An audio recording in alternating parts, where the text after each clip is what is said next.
Réunis devant le sapin illuminé, ils ont une pensée tendre pour Amy, leur fille, leur sœur, leur filleule, leurs camarades. Chaque année, depuis la tragédie, Thierry et ses proches se retrouvent sur la promenade des Anglais, à Nice. Tous les ans, à l'initiative de la marraine de ma fille, on fait un sapin de Noël à l'endroit où Amy a été percutée. Ma famille s'y rend avec des proches et ses copines de collège. Chacun apporte ses décorations, on installe le sapin, on l'illumine, on se recueille. Ensuite, on traverse la rue pour boire un verre. Parti voir le feu d'artifice du 14 juillet 2016 sur la plage avec des copines, Amy, 12 ans, a été fauchée par la sauvagerie d'un terroriste au volant d'un camion de 19 tonnes. Un deuil impossible. J'ai une fille qui a été assassinée, qui est morte dans la souffrance. Ensuite, elle nous a été enlevée rapidement pour être autopsiée, sans qu'on nous le dise, à l'Institut médico-légal. Elle nous a été rendue grossièrement recousue son cœur et son cerveau. Enrage le père de famille.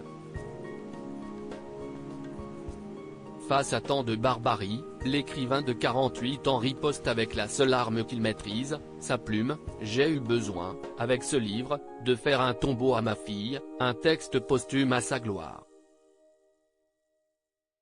En ça, si est un baume. Pour le reste, je vis face au néant. Vous nous emmenez au comble de l'horreur mais vous nous tenez la main. Né 19 tonnes édition. Cherche midi, un livre sans limite, sans tabou. 1000 pages relatant les 5 premiers mois de la descente aux enfers abyssales de ce père sidéré de douleur. Vous nous emmenez au comble de l'horreur mais vous nous tenez la main, lui a confié un lecteur. Thierry Vimal a le talent de mettre des mots sur l'indicible. L'annonce de l'attentat, la découverte du petit corps d'Amy et les jours d'après sans zèle, relire sans fin ses textos, humer ses t-shirts, protéger sa fille cadette et son couple pulvérisé par le chagrin. La mère d'Amy et moi, on se sauvait et on se torpillait en permanence. Nous n'étions jamais tristes, jamais en colère au même moment. La douleur de l'autre nous était extrêmement pénible. Mais on reste soudés pour la vie. Depuis notre séparation, en décembre 2018, nous sommes en excellents termes.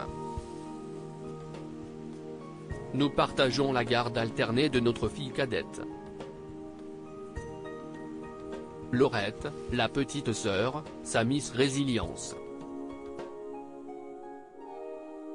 Celle que Thierry regarde avec admiration, Laurette est en 4e, elle a de bons résultats scolaires. Elle va avoir 13 ans, elle a dépassé sa sœur en âge. C'était une angoisse pour sa mère et moi.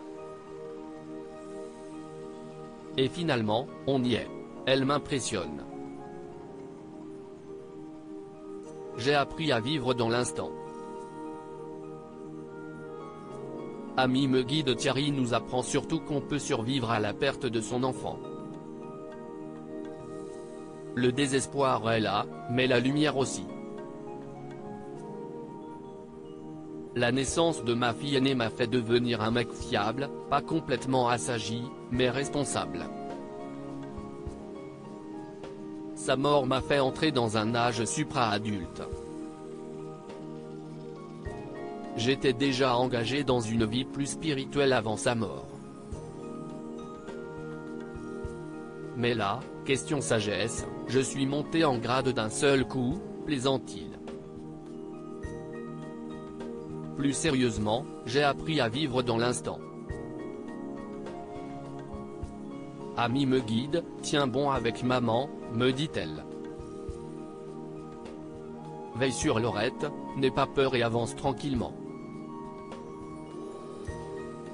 Depuis qu'il a posé le point final à ce cri d'amour sur papier, Thierry Vimal a retrouvé les rangs du comité de soutien aux victimes, Promenade des Anges. Je dois avoir une partie de mon activité en lien avec ce qui est arrivé. L'écriture m'a protégé, à présent, je crains de dériver, reconnaît-il. Un lecteur m'a confié, « Vous avez raison, la seule solution pour ne jamais se tromper si est Daimer. » L'unique compas du capitaine Vimal. À propos de l'auteur Christelle Gaboris, derniers articles ce Gérard, de peur de passer pour un attardé, j'ai caché que j'étais illettré. La maîtresse du capitaine du Costa Concordia balance, avoue que tu voulais abandonner le navire. La plume de Sevan, grâce à Closer, nous allons pouvoir aider encore plus d'enfants hospitalisés.